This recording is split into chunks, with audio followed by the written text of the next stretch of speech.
Buenos días a todos, bienvenidos a esta jornada que hemos organizado junto a la ley.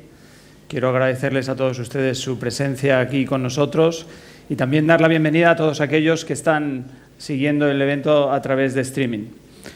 Bueno, hoy creo que vamos a tratar en esta jornada un tema que es de rabiosa actualidad y que además está trayendo ríos de tinta.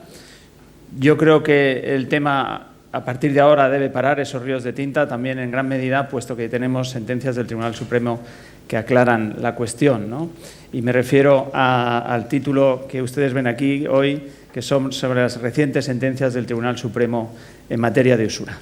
Como todos ustedes saben, en el 2015 el Tribunal Supremo dictó una sentencia donde, fijándose en unas tablas, en un porcentaje medio del crédito al consumo, establecía que la usura en unas cláusulas de tarjetas revolving. Posteriormente, en el 2020, ya se fijó en unas tablas más correctas y establecía un 20% también como usura, pero en unas tablas que fijaban un tipo de interés que no era la TAE, sino un TDR, por lo cual la media era más baja. Esto ha hecho que hubiera a nivel de toda España, en los distintos tribunales y juzgados de primera instancia, una gran diversidad de opiniones de magistrados y jueces que han creado y crearon una gran confusión en todo lo que al respecto del establecimiento de la usura se refiere. Y digo que esto debe posiblemente frenar en los siguientes meses, puesto que el Tribunal Supremo recientemente, durante este año 2022, ha dictado 2 sentencias donde ha aclarado esta postura y ha fijado doctrina respecto a qué debe entenderse por usura y, sobre todo, dónde está el límite para este producto concreto de revolving, puesto que no hay una normativa que regule la usura ni los tipos de interés. Como todos saben, en España los tipos de interés son libres, pero sí que es verdad que respecto a este producto el Tribunal Supremo ha fijado, repito, doctrina estableciendo que antes del 2010, donde no había unas tablas oficiales, un índice de referencia oficial al que poder mirar para ver cuál es ese límite y cuál era la media habitual en el mercado, pues el Tribunal Supremo, repito, establece que entre un 23, 24 hasta un 26% era el límite, es la media habitual en el mercado del tipo de interés para estas tarjetas, estableciendo además que era el tipo de interés normal de las grandes entidades que prestan dinero a través de este producto financiero en nuestro país. De esa forma, yo creo que ya hay un claro límite mucho más acorde, pero sí que es verdad que tenemos que seguir hablando de estas importantes sentencias, por lo que se refiere, repito, y para ello ASNEF, junto a la ley, ha preparado una jornada hoy donde tendremos 2 mesas con grandes expertos en la materia para que podamos debatir, hablar y ver opiniones sobre estas sentencias del Tribunal Supremo tan importantes para un producto financiero que es muy habitual, que no es un producto financiero complejo, se trata de una línea de crédito, el revolving, y que es muy utilizado por la sociedad española. Muchas ocasiones, familias que, por ejemplo, se les estropea un vehículo y en un momento dado no tienen la liquidez suficiente para poder retirar el vehículo de un garaje, acuden a este producto, que es un producto que les permite pagar ese servicio, en este caso, retirar el vehículo y después ir pagando poco a poco lo que ha supuesto el coste del servicio. Pues bien, la mañana de hoy vamos a dividirlo, como he dicho, en 2 mesas, y estas 2 mesas vamos a establecer, voy a ir preguntando a los ponentes, a los que también agradezco su asistencia y ahora les presentaré, les voy a ir haciendo diversas preguntas para que vamos de esa forma creando un debate y sea más animada la conversación entre todos ustedes. Después tendremos 45 minutos y después los últimos 15 minutos de cada mesa los dedicaremos a preguntas, tanto de los asistentes aquí en la sala hoy como todas aquellas que nos puedan ir llegando por streaming.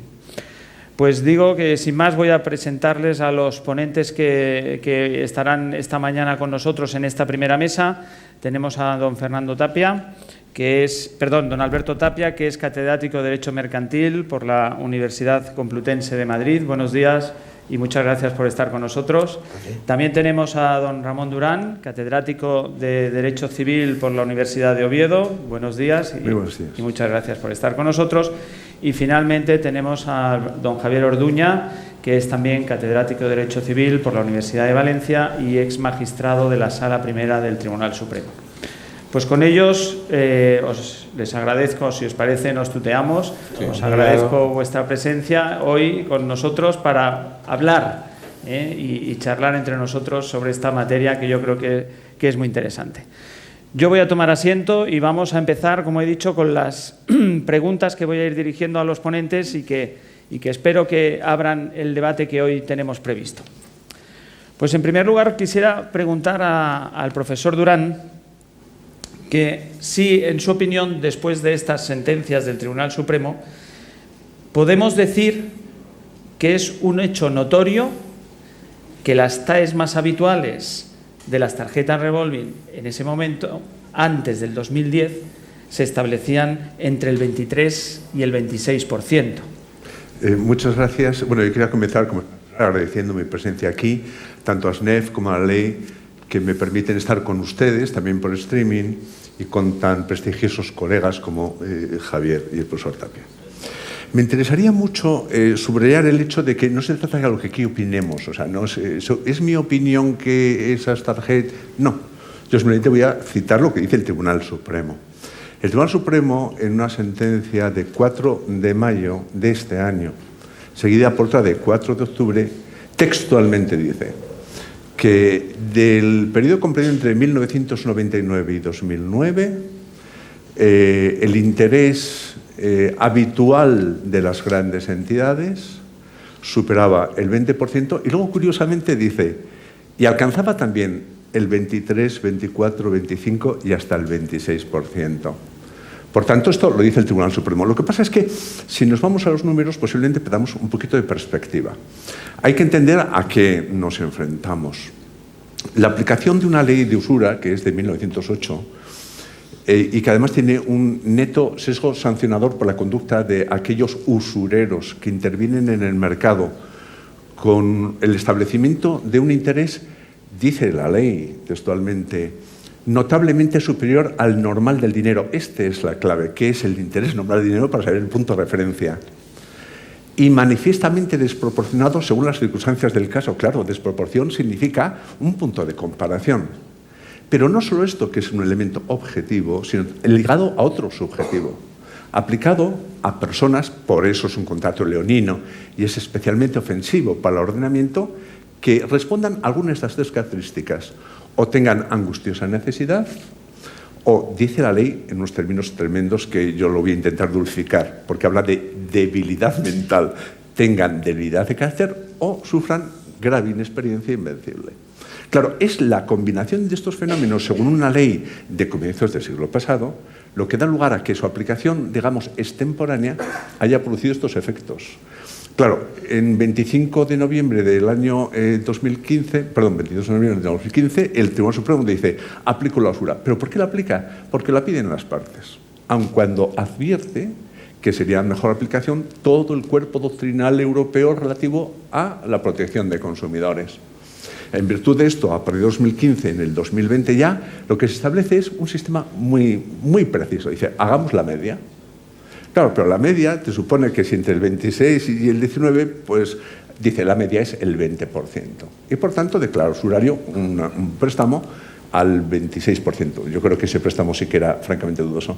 Pero claro, el 4 de mayo del año 22, 2 años después, mismo ponente, misma sala, decide que un interés del 24,5% no es usurario porque no se trata de la media. El interés normal del dinero no siempre es la media. La media siempre será interés normal del dinero, sino que interés normal del dinero es el habitual, el frecuente en la práctica. Y demostrado cómo está, que tenía del 20%, por supuesto, pero también lo dice textualmente, 23, 24, 25 y hasta el 26, naturalmente entra dentro de esta horquilla que es aceptable.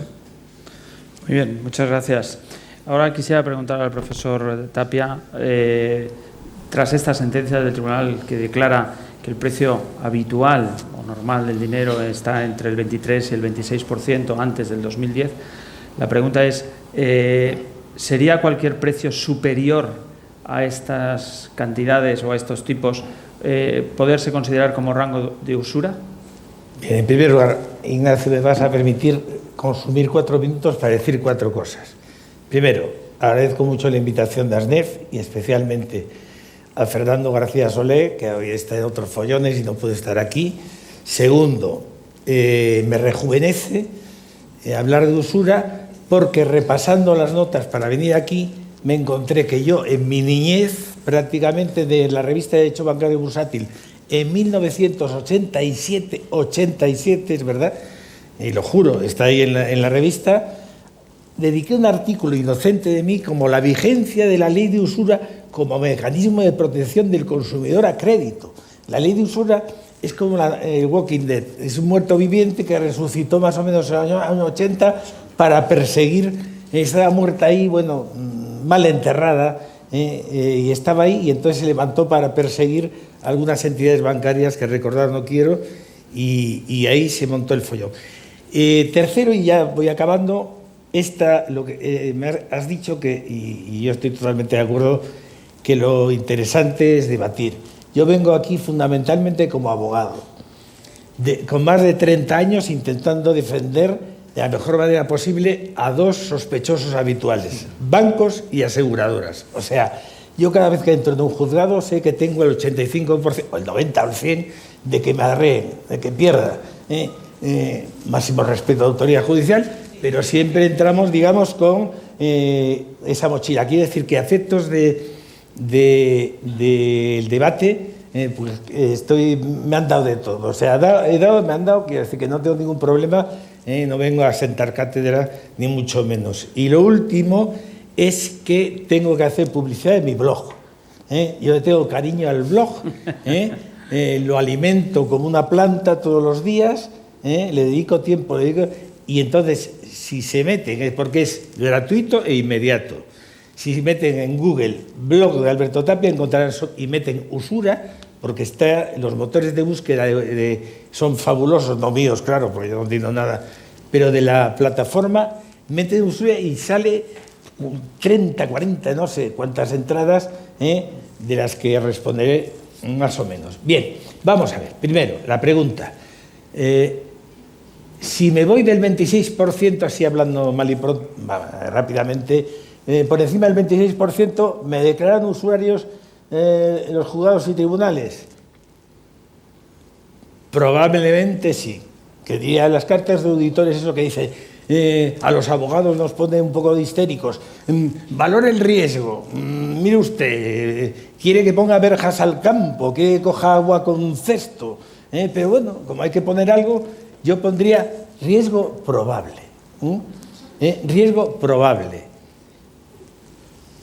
Pero entonces, es más, yo no quiero, me interesa, tampoco quiero llevar porque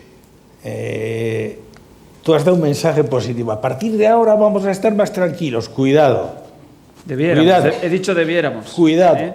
Eso, como decía, yo a mis alumnos siempre saco para agitar su cabeza y digo como la famosa filósofa Perlita de Huelva. Precaución, amigo conductor. La senda es peligrosa. Quiere decir, por más del 26% es usurario probable. Y por menos. Depende.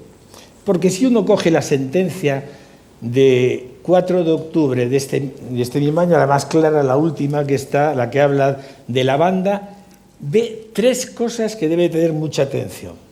Primera, que el contrato litigioso tenía un TAE del 20,9%. Yo soy letrado, no numerado, o sea que se me puede escapar las cifras. Yo hablando de números soy un inimputable. Quiero decir que tampoco, si me equivoco, me disculparán. Primero, el contrato era de 2001 y tenía un TAE del 20,9%. Segundo, el interés medio de las tarjetas revolving en 2001 era del 24,5%. Y el interés medio de la década de 99 a 2009 del 23 la banda del 23 al 26. Pero añade 3 cosas el magistrado ponente, que respeto muchísimo, bueno, todos lo respeto muchísimo, pero especialmente al magistrado ponente de esta sentencia. Yo intentando racionalizar este jaleo, me he inventado 3 principios, podría haber dado 300 o 3000, pero bueno, 3 por sintetizar en la última entrada, en la penúltima entrada del blog.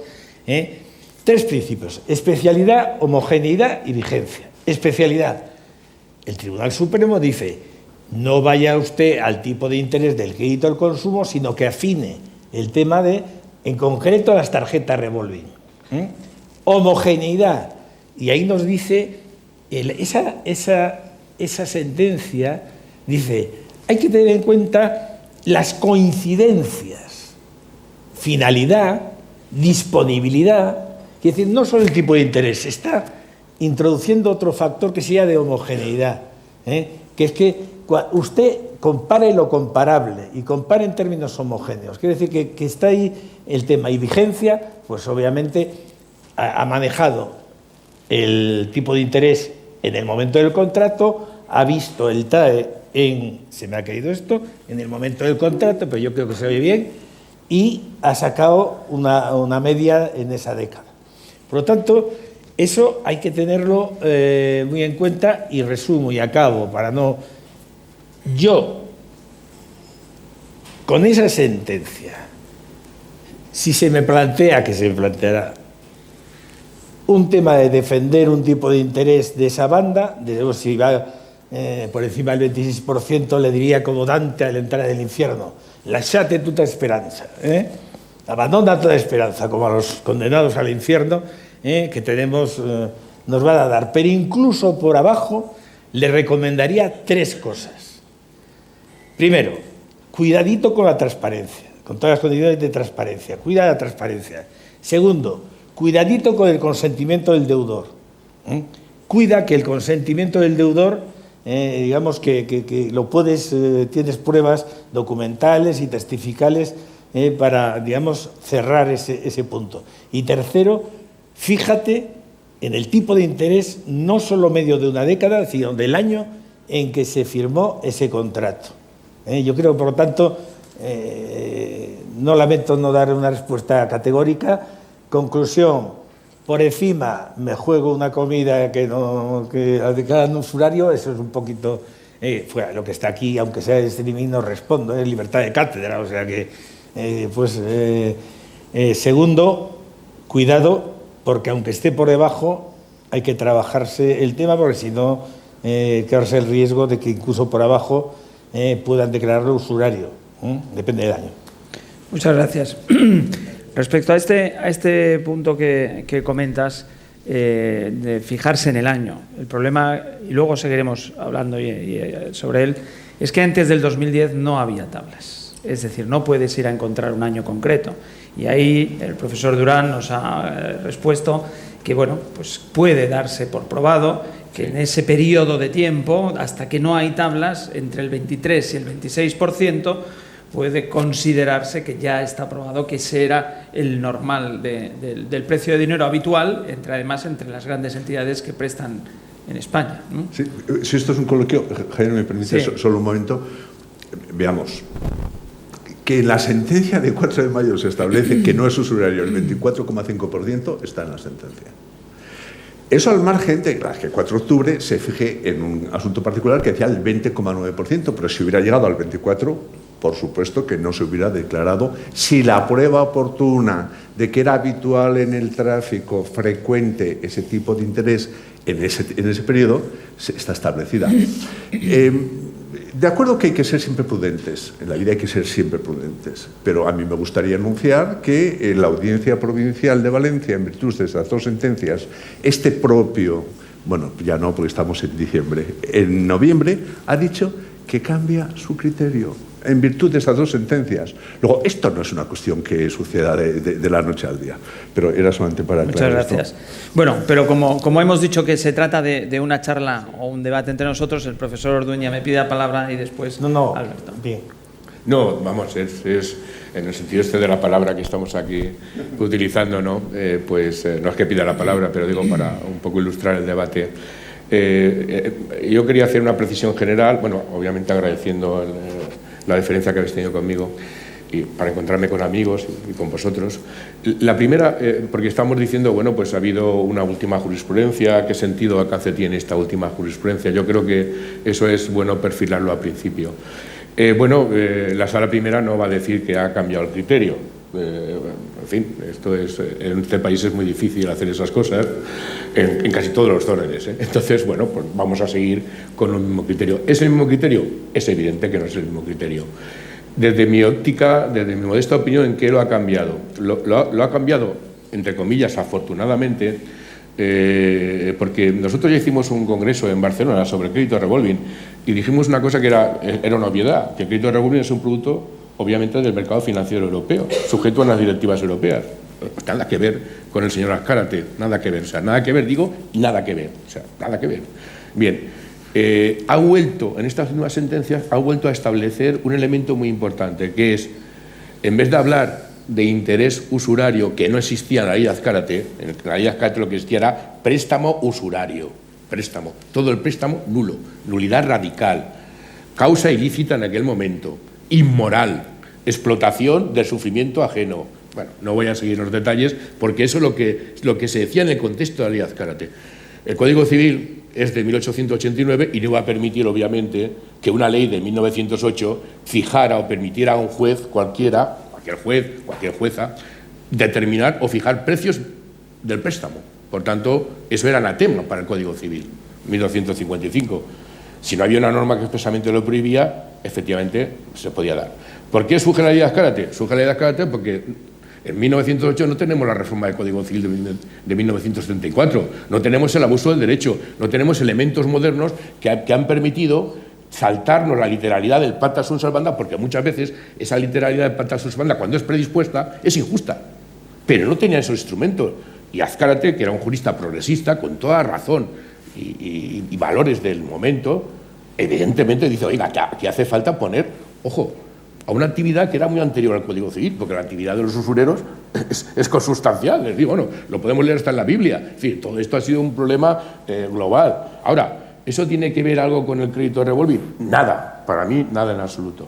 Lo que ha hecho en el ámbito de este nuevo cambio de línea, para mí nuevo cambio, es, o por lo menos una precisión, si se quiere decir así, es que ha dado entrada a una perspectiva ya razonable del mercado financiero, que es precisamente el precio medio del mercado. Es decir, el mercado es el que fija el precio. Y podemos ver que la autorregulación del mercado está ya previamente determinada por los criterios administrativos que regulan un sector con una intervención muy clara administrativamente.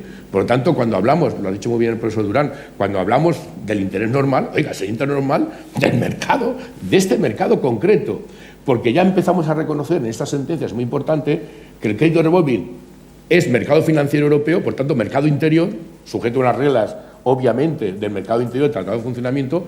Empezamos a reconocer que es un subsector específico, tiene estadísticas propias que sirven para todo, para determinar el riesgo, para decir que tiene una estadística propia. Y en segundo lugar, una cosa también muy importante que se ha dicho, que si incluso en la ley de Azcárate estamos hablando del interés digamos, notablemente superior al normal del dinero, que era el normal que se prestaba en aquel momento, pues lo que estamos diciendo, oiga, que no es un precio medio, es algo que está por encima del precio medio, lo que justifica estas sentencias.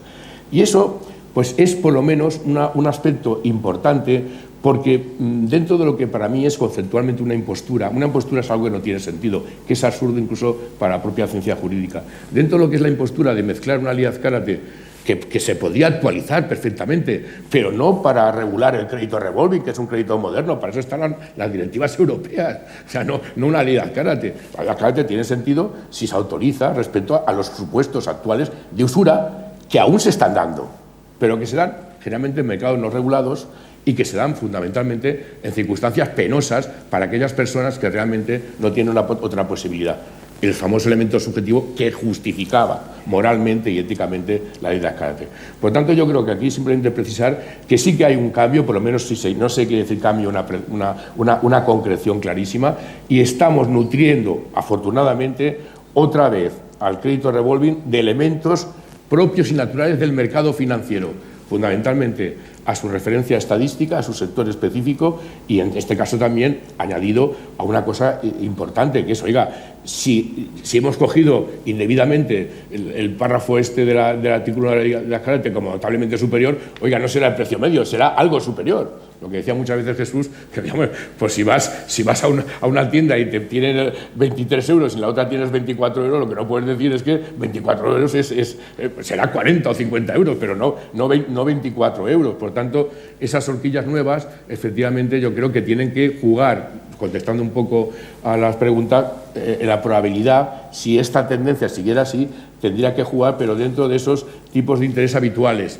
para mí, es mi opinión, habituales, hasta que no tengamos, como debería ser, porque aquí también hay que hacer una llamada al legislador, ese legislador ausente, que nunca encontramos, que no legisla nada, o legisla poco, o legisla cosas extrañas. Y bueno, pues efectivamente aquí España es como la Rebus, no es una isla energética, es una caverna jurídica. Es una caverna jurídica donde no tenemos la regulación de la Rebus, donde no tenemos regulado el maltrato psicológico, la sedación por maltrato psicológico, una cosa, vamos a decir, desgraciadamente tan frecuente como se está dando hoy en día, y donde efectivamente no tenemos regulado alguna, digamos, limitación máxima de tipos que lo tienen ya todos los países. ¿Esto se podría solucionar normativamente? Evidentemente. Y lo dejaríamos de discutir aquí de cosas que en el fondo pues es un poco, yo lo veo un poco lamentable desde el punto de vista de la ciencia jurídica. Y lo otro que quiero precisar, y con eso termino ya con las precisiones, es que efectivamente yo estoy de acuerdo con el profesor Durán desde el punto de vista de que la sentencia de 4 de mayo sí que es verdad, recoge un hecho notorio. Desde el punto de vista de las estadísticas. Esto ya se hizo y podéis poner como justificación cuando las sentencias que yo formaba parte entonces de la sala y fui uno de los que obviamente pues intenté que aquello fuera así, acordarnos, estoy hablando de las primeras sentencias de la Rebus, la crisis económica de 2008-2009, ahí el Tribunal Supremo, de una forma ahí vanguardista y valiente, decidimos claramente que no era necesario cargarle al pobre, en este caso que quería la modificación de contrato con la acreditación del cambio de circunstancias, cuando es lo que pasa ahora, cuando el propio gobierno, los propios gobiernos estaban ya decretando medidas incluso para salvar la banca. Oiga, pero bueno, ¿cómo le vas a usted a hacer probar a un señor que hay un cambio de circunstancia cuando usted ya vive en un cambio de circunstancia? Pues bueno, aquí sin esta notoriedad, por decirlo de esta forma, pero sí como un hecho acreditado por la propia Sala Primera, porque así lo dice, estadísticamente tiene como hecho notorio que efectivamente en esos años estaba del 23 al 26. La franja del 26 se podrá superar, yo entiendo que se podrá superar, pero siempre que se pueda acreditar que efectivamente hubo un juego ahí de crédito habitual, de oferta habitual, que podía ser superable a eso. Habrá que probarlo, la entidad financiera habrá que probarlo. Pero insisto, esto me parece positivo porque volvemos a normalizar al crédito revolving al sitio, en mi modesta opinión, donde no debió salir, sin perjuicio del control de transparencia y todos los deberes que deberá llevar.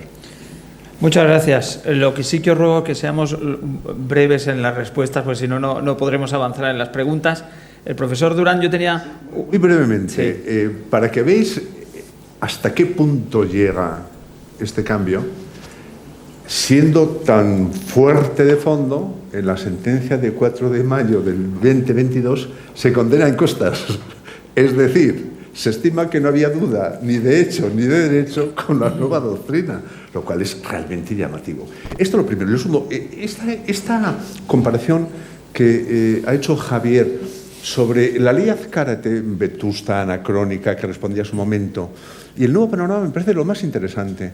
Claro, la ley Azcárate plantea un supuesto de tal naturaleza que es eminentemente sancionadora. Por tanto, artículo 3, quedan eliminados todo tipo de intereses. ¿Por qué? Porque te estás aprovechando de un colectivo vulnerable. Claro, ¿qué hay que hacer entonces para aplicar la ley de usura sin demasiado escrúpulo? Eliminas el elemento subjetivo como si se pudiera. O sea, es una cosa increíble. Yo digo que sí, vaya, como si se pudiera. Pero es que además, si se compara con su auténtico marco de referencia, que se ha dicho muy bien, que tiene que ser todo el cuerpo normativo de defensa de los consumidores de la Unión Europea, nos encontramos que en este marco, tanto directivas, desde la directiva de la competencia desleal ya se estableció, y el TJUE lo ha dicho, pero muchísimas veces, el consumidor deja de ser un tipo incauto, desvalido, vulnerable, con quien hay que tener una visión paternalista, al que hay que apoyar sea cual sean sus circunstancias. Por el contrario, es un tipo ordinariamente atento, perspicaz e informado. Claro, si uno compara atento, perspicaz e informado con angustiosa necesidad, debilidad mental, que dice la ley, aunque yo creo que debe ser más bien de carácter, o profunda inexperiencia, es que no casan. ¿Cómo se solventa? Eliminamos el elemento subjetivo, aplicamos solo el objetivo, lo aplicamos además un poquito parcialmente, consecuencia, que pasamos a eliminar completamente el interés. Cuando todo el cuerpo doctrinal europeo plantea que si hay cláusula abusiva, lo que tiene que haber es una recomposición de intereses, porque precisamente la cláusula abusiva es aquella que contra las exigencias de la buena fe rompen el equilibrio de prestaciones. ¿Qué tenemos que hacer para reponer el equilibrio de prestaciones? Reducir esos intereses, en sus casos, al carácter normal. Breve. Para que sea un poco, porque esto me está gustando el debate, simplemente una precisión de lo que ha dicho Ramón. Mirad, ¿por qué no casa? Porque son dos sistemas distintos. El primero, es subjetivo. Lo más importante son las circunstancias concretas. Averiguar, concretar si efectivamente estaba en una situación de angustia, concretar si efectivamente en la terminología del momento había unas facultades, digamos, de conocibilidad mermadas o insuficientes, o la inexperiencia. Eso es subjetivismo, caso concreto por caso concreto.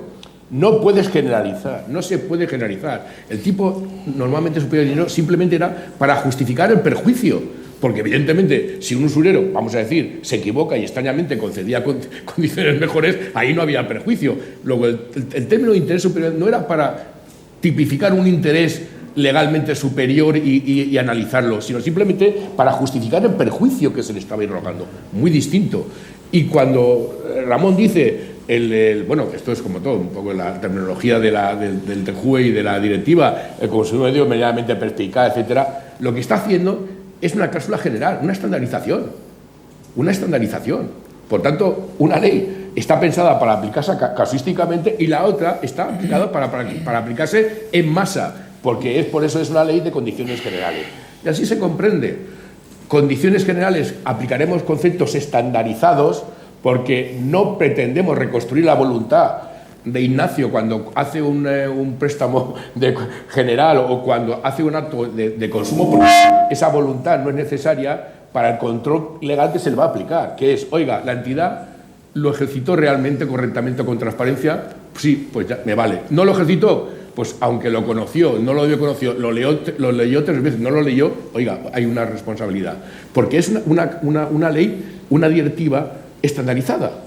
Lo que regula son actos generales en consumo, nunca mejor dicho, mientras que la ley de usura es una ley casuística, regula caso por caso. Por eso, la primera jurisprudencia, que sigue, para mí sigue en vigor, impedía cualquier generalización de causa de nulidad de un caso concreto de usura.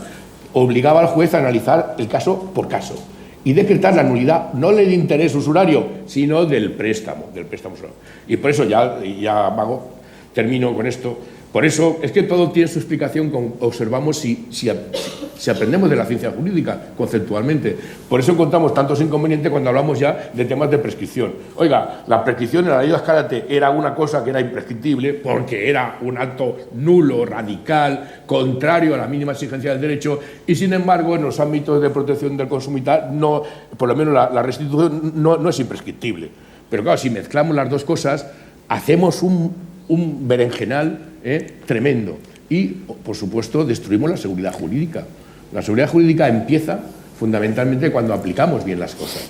Ese es el principal criterio para mí de seguridad jurídica. Gracias. El profesor Tapia me ha pedido...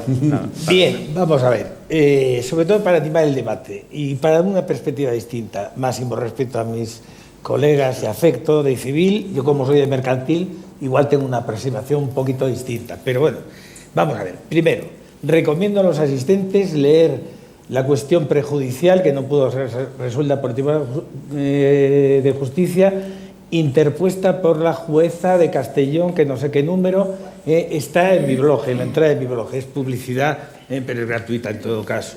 Segundo, el consumidor, ahora el consumidor es informado. Recomiendo leer, primero, el Real Decreto Ley 19/2022, que se ha publicado esta misma semana, de incremento de la protección del deudor hipotecario, porque refuerza el deudor. Vamos a ver, el deudor hipotecario es, máximo respeto, como el burro de platero, pequeño, peludo y suave. Quiere decir, está cada vez más el legislador va en función de que es un inimputable, es un menor de edad, un menor de edad. Y además, si vamos a la última modificación de la ley de consumo, pues vemos que hay el deudor, el consumidor especialmente vulnerable. Salvar al soldado Ryan. Quiero decir que ahí yo lo he criticado mucho. Simplemente digo que está ahí, que es como un muerto viviente que está ahí, que hay que tener mucho cuidado con ese tema. Segundo, ley de usura anacrónica. Sí, pero yo le cogí cariño a Azcárate, no sé por qué.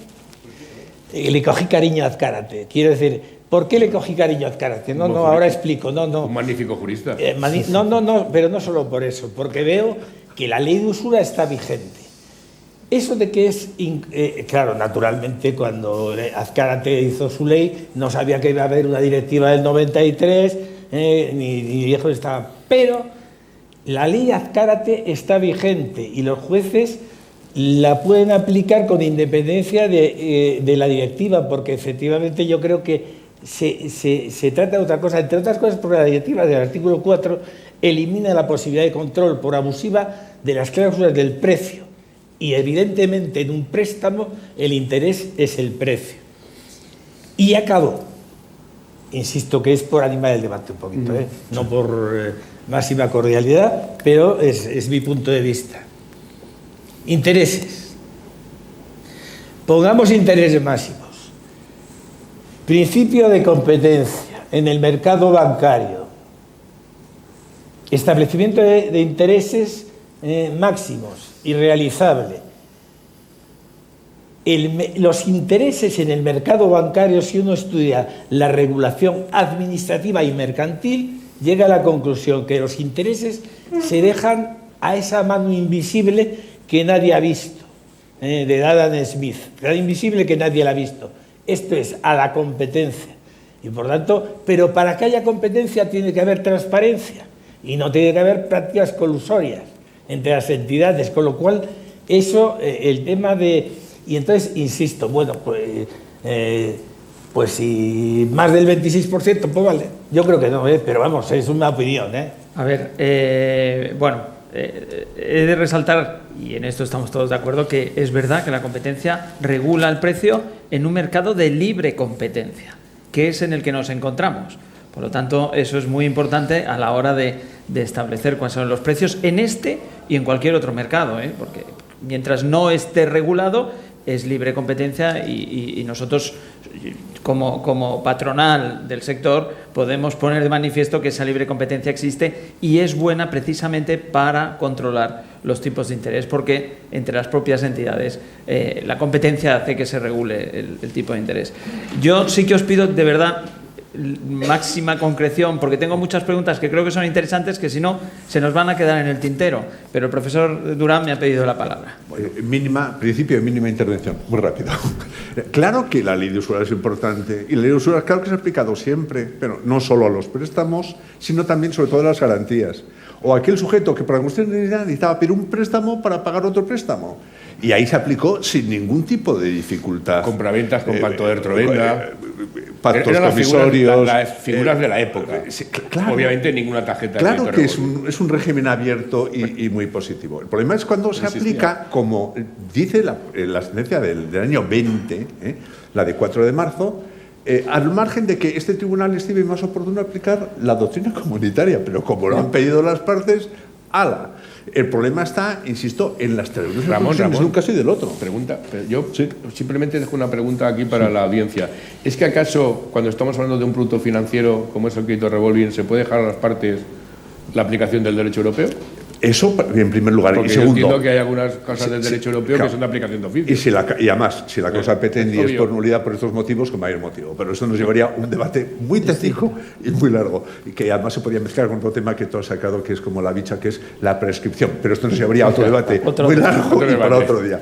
Lo que sí que interesa en estos momentos es establecer con una relativa certeza, y esto sí que me parece oportuno, al menos plasmar mi opinión. El Tribunal Supremo, en la sentencia del año 20, claramente tiene una visión negativa del crédito revolving. De hecho, dice, intereses ya muy elevados, tan elevados. ¿Por qué? Porque antes había establecido cuál es su sistema antiguo de comercialización, que producía sobreendeudamiento, etc.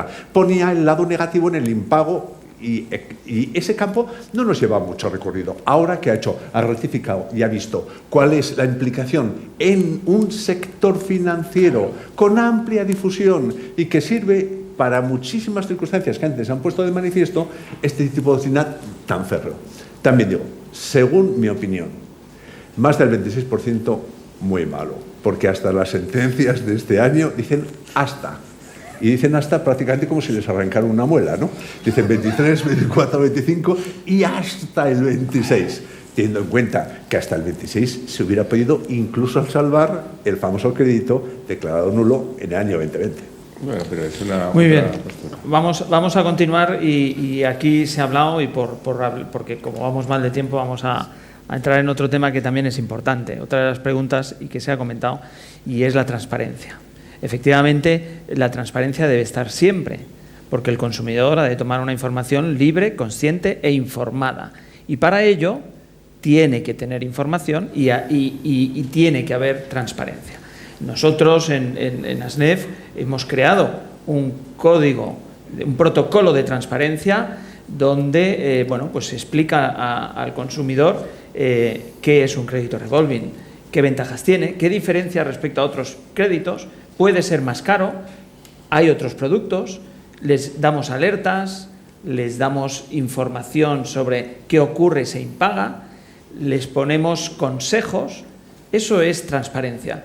Y centrándonos en esta cuestión de transparencia, me gustaría preguntarle al profesor Orduña que en el crédito revolving, ¿qué alcance tiene el control de transparencia, habida cuenta que el crédito revolving es un contrato de tracto sucesivo y donde además el consumidor ha hecho uso de ese tracto sucesivo durante numerosas disposiciones?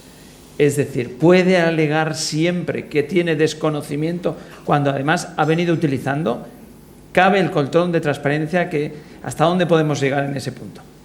Bueno, yo creo que, Ignacio, que tú lo has dicho muy bien al principio, es decir, bueno, que el principio de transparencia, ahora como uno de los principios surgidos, emanados, decantados, si se quiere, de la Directiva 93/13, está, junto con otros principios y el principio de todos los principios, que es el principio de efectividad, está cambiando todo nuestro derecho contractual, porque el derecho contractual actualmente el 70% es bajo condiciones generales, pero no solamente en contratación en masa, sino en los nuevos nichos económicos que se van a ver, en la economía digital, incluso en vamos a decir, la inteligencia artificial, el Big Data, todo al final va a ser.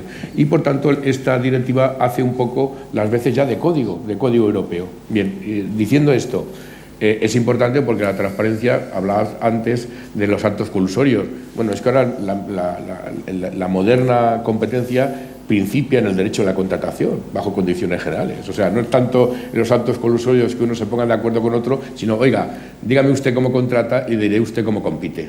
Esa sería la frase a tener. ¿Por qué? Porque evidentemente la competencia es uno de los factores que protege la directiva, no solamente el interés del consumidor, la directiva. Bien, dicho esto, claro, Ignacio, lo importante en este caso es que la entidad financiera cumpla con ese deber, no porque sea un trato sucesivo, porque claro, uno puede estar en un trato sucesivo pagando cuotas indefinidamente sin darse cuenta que a lo mejor no se le dio una información relevante, como hay gente que ha estado pagando cuotas de cláusula al suelo durante muchos años, ha tenido que pasar precisamente una declaración de abusividad de esa cláusula para que pudiera reclamar. Es decir, esto significa que realmente el consumidor siempre pueda alegar, no, pero estamos ante conductas, lo he dicho antes, estandarizadas.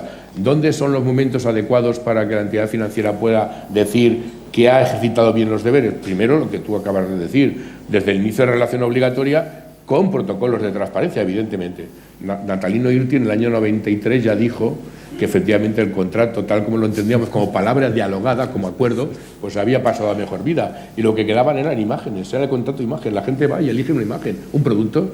Por tanto, habría que centrarse fundamentalmente en cómo estandarizadamente se puede mejorar esa imagen, porque al final lo que hace el consumidor es elegir, optar, comparar y elegir, no hace otra cosa. No lee ni tiene por qué leer todas las abundantes condiciones generales. Eso sí, en la opción y la comparación tiene que tener mecanismo del predisponente que le haga de alguna forma suficientemente, digamos, informado para que pueda comparar y elegir, nada más, no se le pide otra cosa.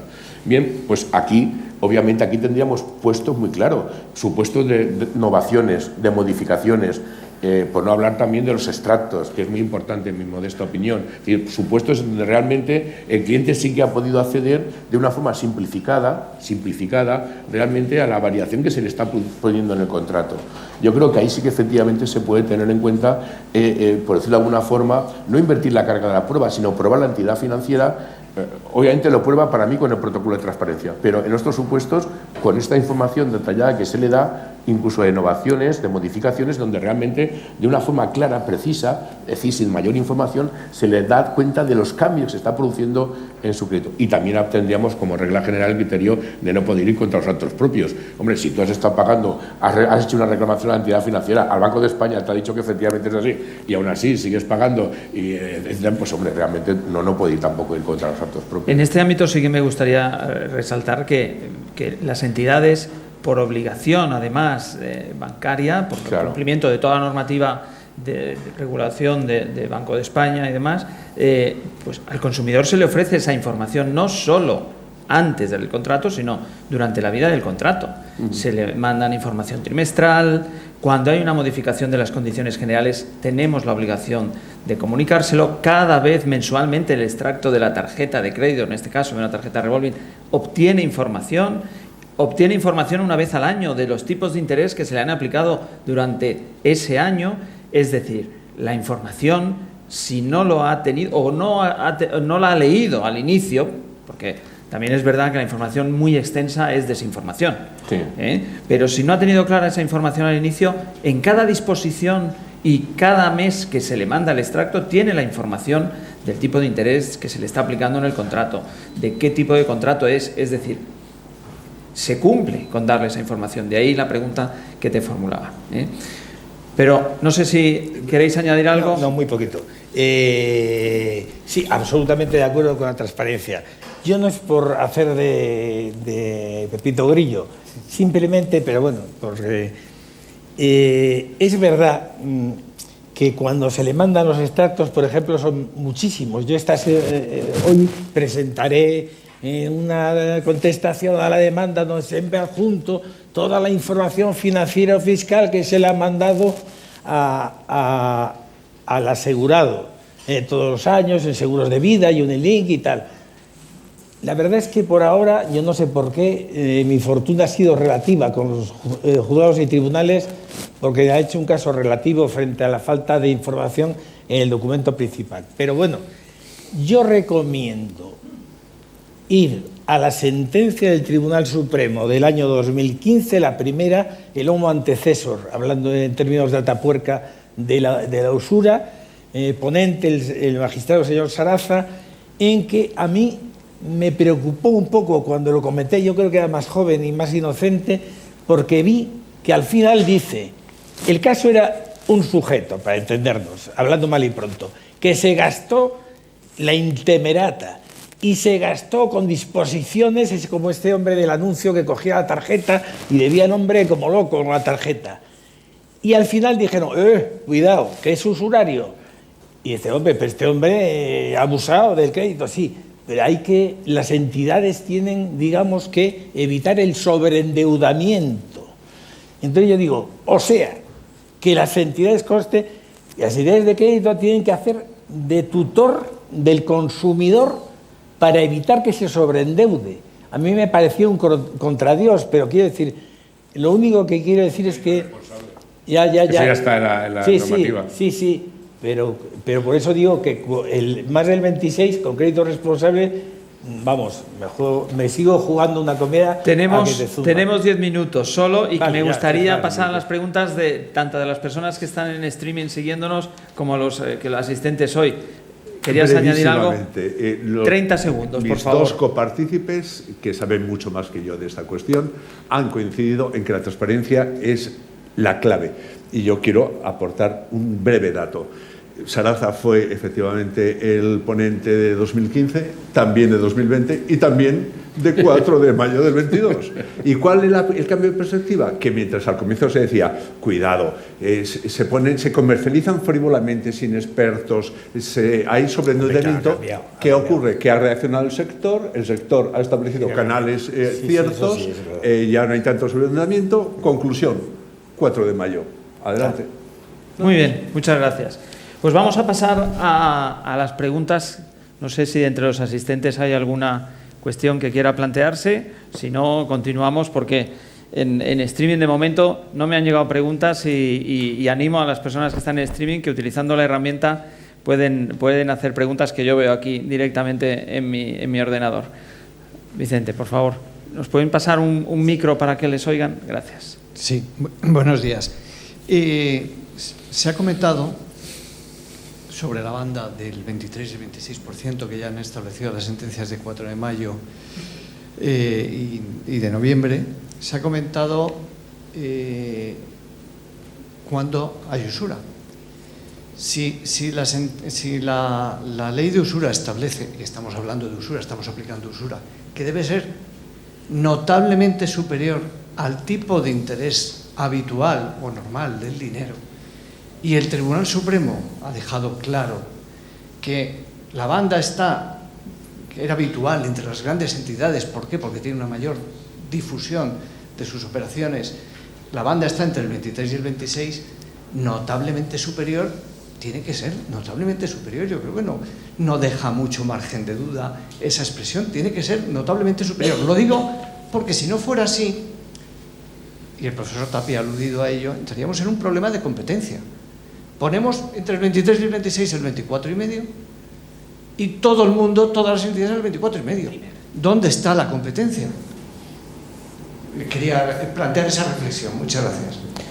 Sí, tenemos otra pregunta aquí. Hola, buenos días. Bueno, tengo un papel un poco diferente aquí en este coloquio, pero bueno, sí que quería aportar, antes de empezar, que yo creo que la lectura de las sentencias del Supremo es muy trascendente, muy importante. Y en esta última sentencia de 4 de octubre del 22, a mí me resulta importantísimo porque dice cosas que no tenía necesidad de decir y que las dice. Sí. Una de las cosas más importantes para mí que dice es que en la década del 99 al 2009 podía haber dicho, en el año de la contratación de esta tarjeta del 2006 el tipo medio era tal. Y no dice eso.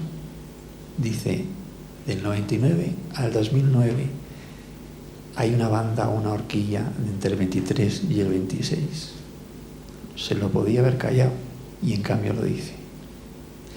Para mí, esa frase, no sé si es un hecho notorio, he discutido mucho con Jesús sobre si es un hecho notorio o no, pero lo que sí que queda claro para mí es que, introduce que en esa década va a ser muy difícil declarar un préstamo usurario. No quiero caer en la opinión, de verdad, porque sí que es cierto que me parece un error.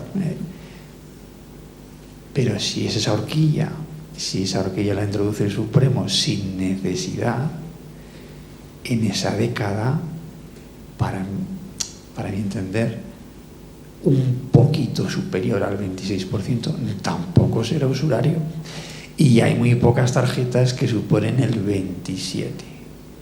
Luego, para la felicidad de los asistentes, probablemente no creo que en esa década se puedan declarar muchas más. Hay otro tipo de problemas, pero de eso ya hablaremos más tarde. Más tarde, ¿vale? Muchas gracias. Sí. Buenos días.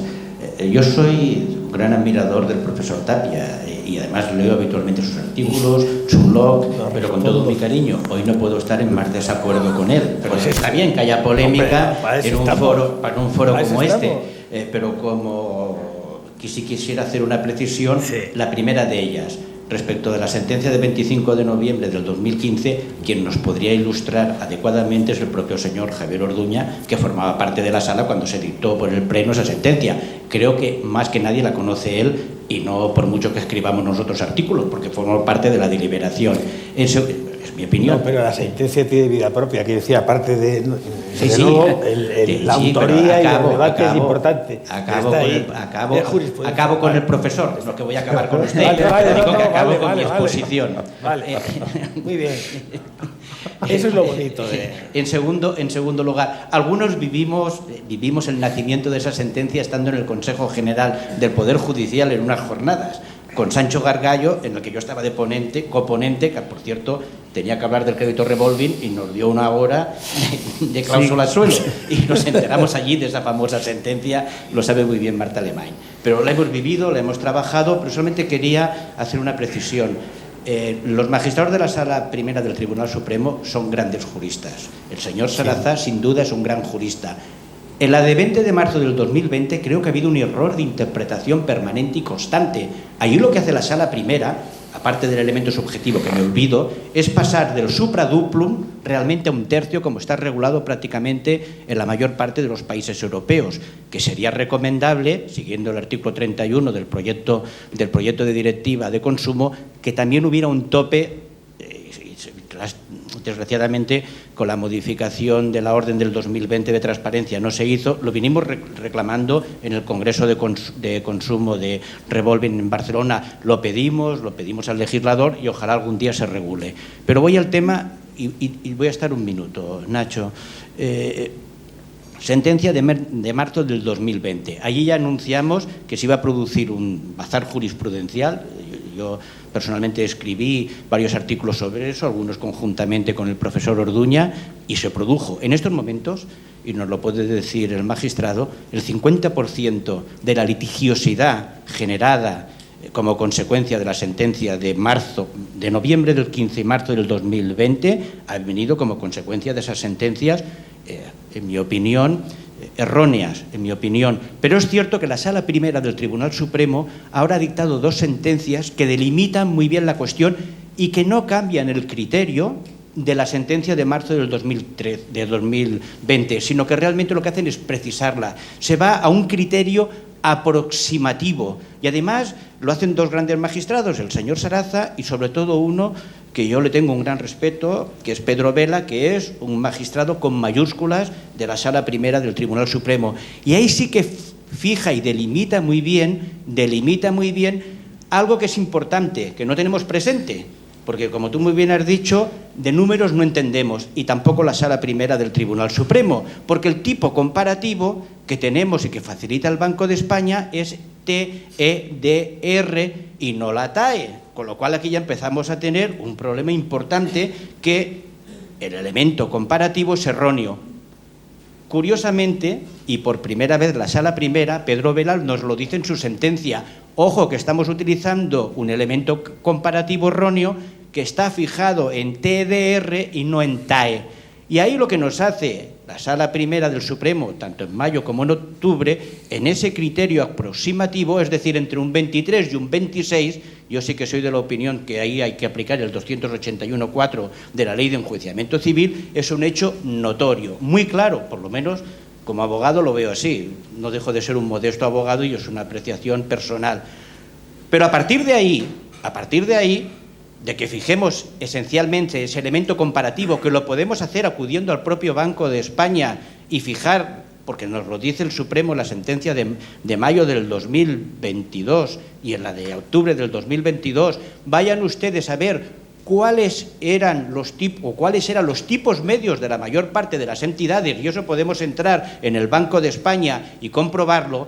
Si vamos mirando todos los trimestres, desde el 2010, en el tercer trimestre, hasta el 2011, hasta la actualidad, vemos que los tipos medios de todas las grandes entidades financieras estaban en esa horquilla, no ya con anterioridad al 2010, con posterioridad al 2010, estaban 23, 24, 25, 26. Si esos eran tipos medios que utilizaban las entidades, no puede ser notablemente superior por encima del 26, con todo mi respeto, y termino.